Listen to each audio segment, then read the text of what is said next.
Hey everyone, and welcome back for another deep dive. Today we're taking a closer look at Alexander the Great. One of history's most fascinating figures. Definitely. And today I thought we'd start with one of my favorite stories about him, right after he brought all the Greek city-states together. Which is an achievement in and of itself, of course. Totally. But then right after that, he goes and seeks out Diogenes. The philosopher. Yeah, the guy who lived in a barrel. You can't make this stuff up. It's an incredible image, right? This all-powerful conqueror hanging out with a guy who rejected all worldly possessions. So what do you think? What was Alexander hoping to get out of that meeting? Well, it shows you right away that Alexander wasn't just a conqueror. He was a very complex figure. Yeah. He wanted to be seen as more than just a military leader, more like a philosopher king, someone who appreciated wisdom and learning. We see that a lot in the history of monarchs. Oh, yeah, for sure. So he wasn't just looking for good PR. No, I think he genuinely admired Diogenes. I mean, remember, Alexander was tutored by Aristotle. Oh. He was raised on Greek philosophy. And when he offered to grant Diogenes anything he desired, the philosopher just said, "Stand out of my sunlight." I love that story. Yeah, and instead of getting angry, Alexander was impressed. He respected Diogenes' independence and simple life. Wow. That's pretty wild. So are you saying there was like a deeper side to Alexander beyond all the conquering? Absolutely. I think a part of him longed for that kind of simplicity, being free from the burdens of power. Actually, that idea pops up all over the place in history and different cultures. The desire to transcend worldly ambition. Yeah, I can see that. You see it in Zhuangzi's philosophy, for instance. The idea of inner peace over worldly success. And even in a lot of European monarchies, rulers were always wrestling with these ideas, balancing power in their own beliefs. Okay, that makes a lot of sense. But let's shift gears a bit. What drove Alexander eastward to Persia in the first place? Well, a lot of things. I mean, part of it was his father's legacy, for sure. Philip II of Macedon. He'd always wanted to conquer Persia. So Alexander taking that on, it kind of solidified his own claim to power. But there's also this book, Anabasis, by Xenophon, that really captures the spirit of the time. Xenophon. Didn't he write about those Greek mercenaries who marched all the way through Persia? Exactly. It's a crazy story. 10,000 Greek mercenaries. And it was a huge hit back then in Greece, like a military adventure bestseller. So it basically showed everyone that, hey, the Persians aren't invincible. Exactly. I mean, it planted this idea that with the right kind of army... You can take them down. Yeah. Interesting. So it's like a cultural moment that helped fuel the whole campaign? It definitely fed into it. And then you've got the historical context, too. I mean, the Persians had sacked Athens about a century earlier. Right. A pretty defining moment. Yeah. I mean, it was a huge blow to the Greeks. And that feeling of resentment. It lingered, didn't it? For sure. I mean, think about it. Xerxes on burning Athens to the ground. It wasn't just about losing a battle. It was like a cultural attack. Absolutely. A symbolic humiliation. And that anger lasted for generations. Alexander packed into that anger. It was really smart. It was a brilliant way to unite all those Greek city-states. Exactly. So you got personal ambition, literary inspiration, and historical grievances all pushing Alexander eastward. But Persia, that was a massive empire.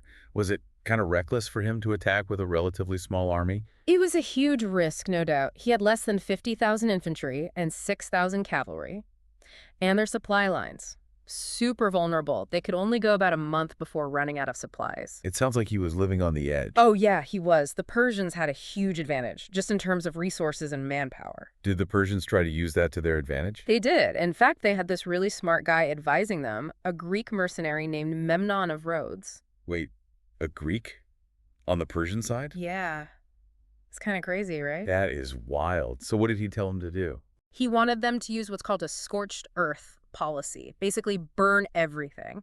Destroy the crops, poison the wells, anything Alexander's army could use. Brutal, but effective. We've seen that tactic throughout history. It works. It starves the invading army out. But here's the thing. The Persian satraps.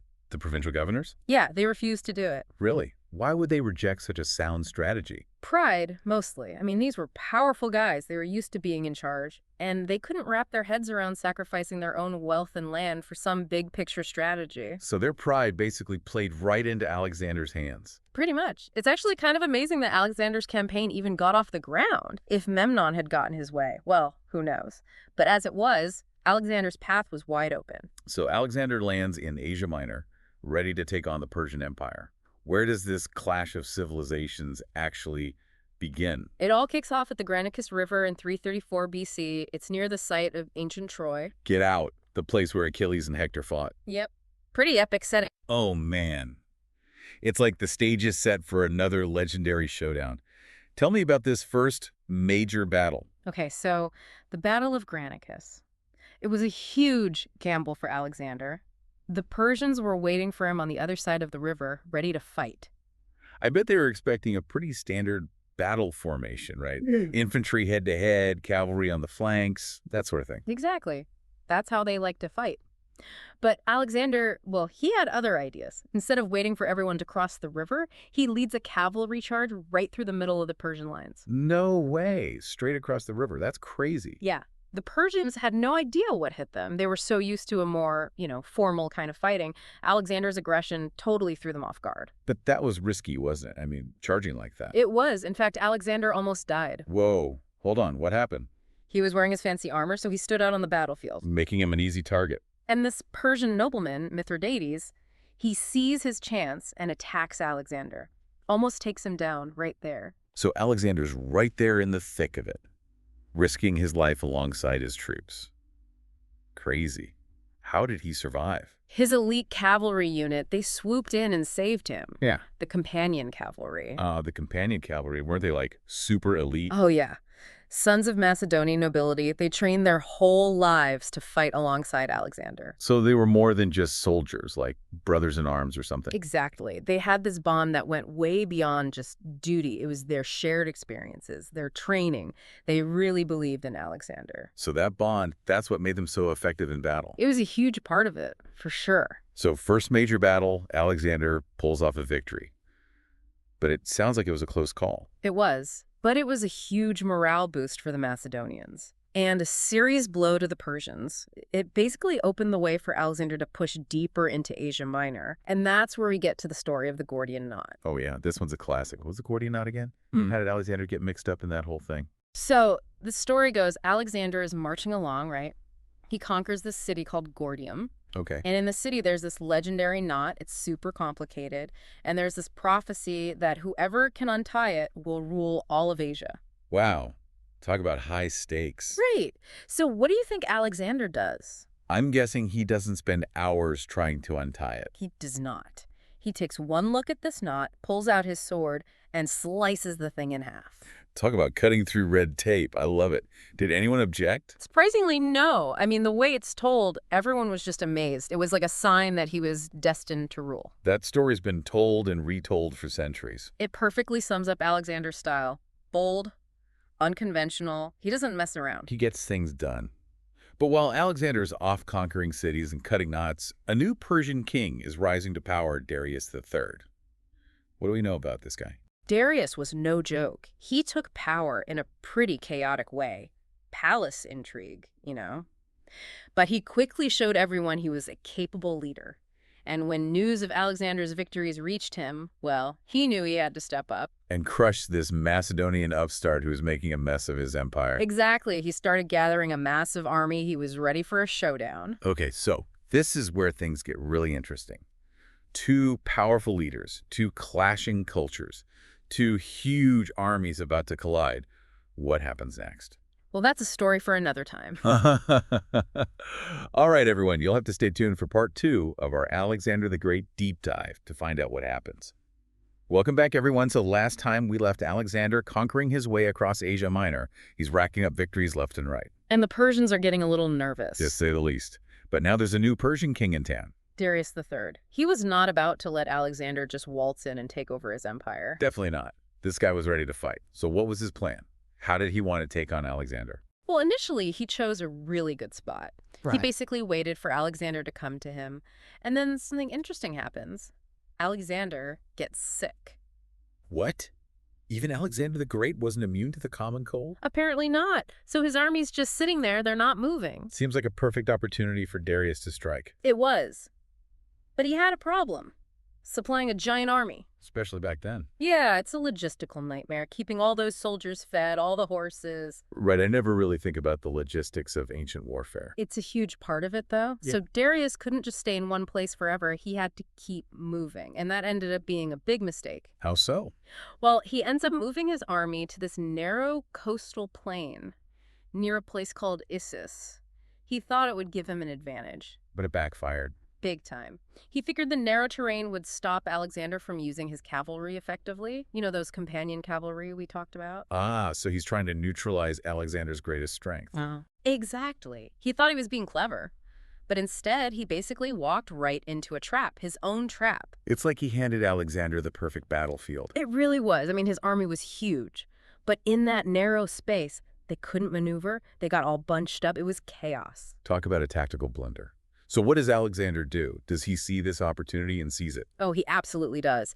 He orders his companion cavalry to charge right at a weak point in the Persian lines.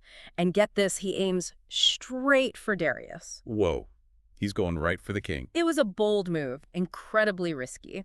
But Alexander knew that if he could disrupt the Persian command structure, he could win the whole battle right then and there. I can just imagine what that must have been like. Thousands of soldiers clashing, the noise, the chaos. It must have been terrifying. But in the middle of all that, Alexander's leading the charge. His companion cavalry, they're like a battering ram, smashing through the Persian lines. So does Alexander reach Darius?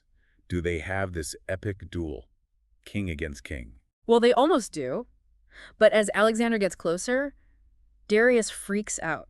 He panics and runs away. He ran away. Seriously. Yeah, can you imagine?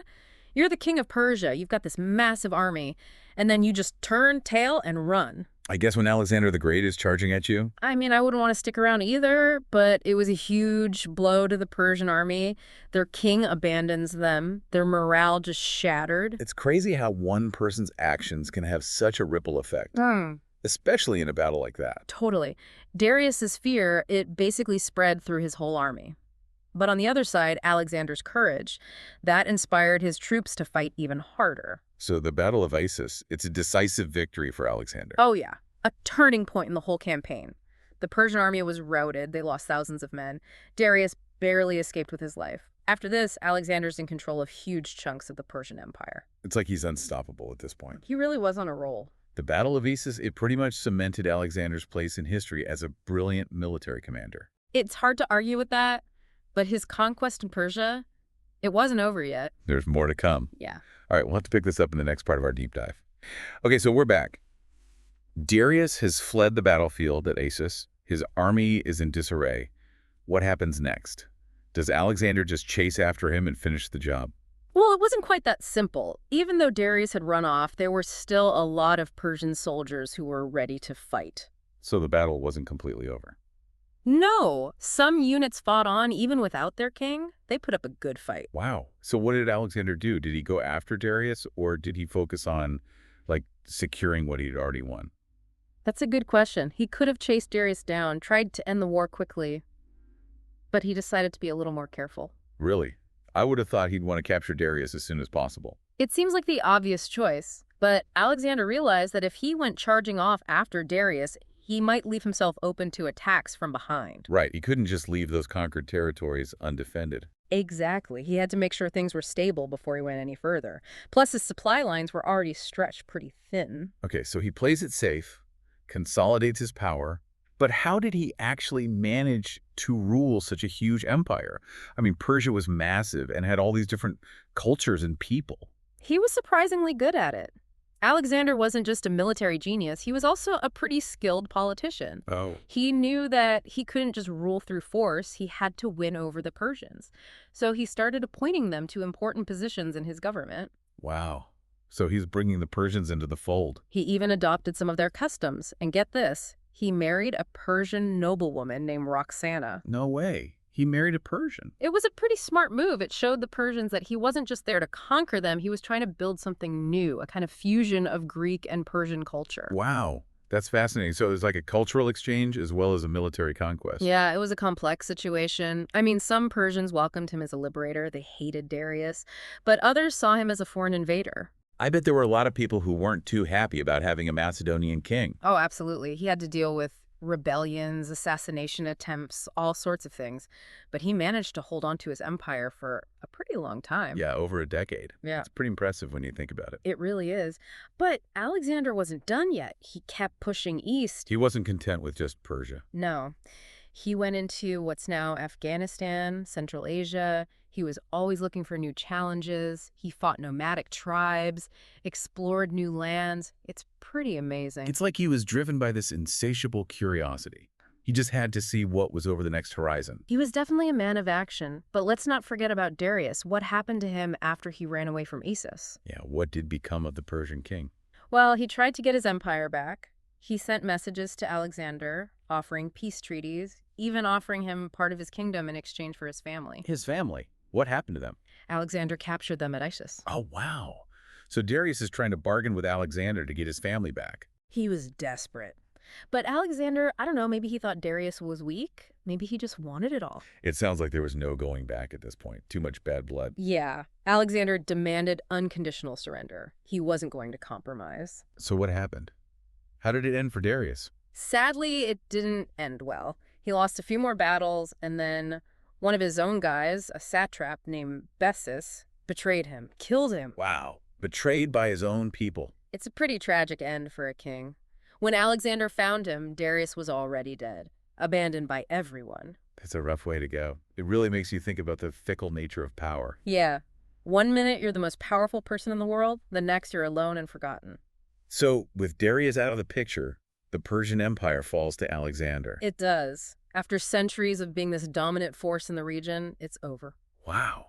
That's a pretty significant moment in history. It really is. Alexander's story, it's just incredible. I mean, he was ambitious, brilliant, ruthless at times, but he definitely left his mark on the world. He's one of those figures who continues to fascinate us centuries later. Yeah.